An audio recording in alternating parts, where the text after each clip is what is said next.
सुनो सुनो, एक रहस्यमय डाइन की कहानी सुनो। ऐसी डाइन जो डरावनी थी, लेकिन उसकी सच्चाई कुछ और ही थी। बहुत समय पहले की बात है। एक छोटा सा गांव था, नाम था रातगढ़। यह गांव चारों तरफ से घने जंगलों से घिरा हुआ था। वहां के लोग सीधे सादे और डरपोक थे, लेकिन सबसे ज्यादा डर उन्हें था पूर्णिमा की रात का, क्योंकि गांव में एक पुरानी मान्यता थी।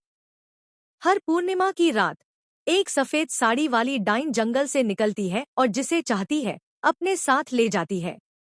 बचपन से ही माँ बाप अपने बच्चों को डरा डरा कर कहते थे, चांद पूरा हो उस रात तो घर के अंदर रहना, कहीं डाइन न उठा ले जाए।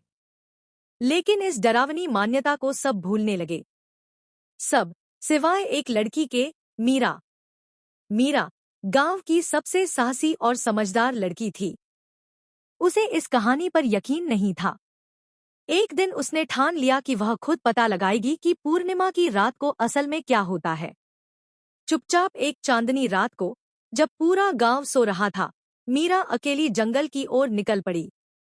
हवा में अजीब सी ठंडक थी, हर पेड़ जैसे कुछ कह रहा हो। और तभी एक पुराने सूखे पीपल के पेड़ के नीचे उसने देखा, एक औरत सफेद साड़ी में झुकी हुई बैठी थी। उसके लंबे बाल गीले थे और नीचे टपक रहे थे, चेहरा छुपा हुआ था। मीरा ने कांपती आवाज में पूछा, कौन हो तुम? औरत ने धीरे से सिर उठाया।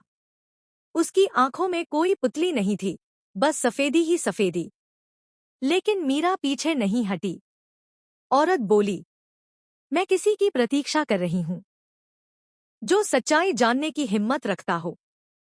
फिर उसने मीरा को एक पुरानी जली हुई डायरी थमाई। उस पर लिखा था, रातगढ़ की असली कहानी। मीरा ने डायरी खोली तो उसका दिल दहल गया। उसमें लिखा था कि वह औरत कोई डाइन नहीं थी, बल्कि इसी गांव की पहली नारी थी जिसने किसी अंधेरे तांत्रिक को रोका था। लेकिन गांव वालों को डर लगने लगा कि कहीं यह औरत उनके रिवाजों के खिलाफ न चली जाए, तो उन्होंने उसे मार दिया।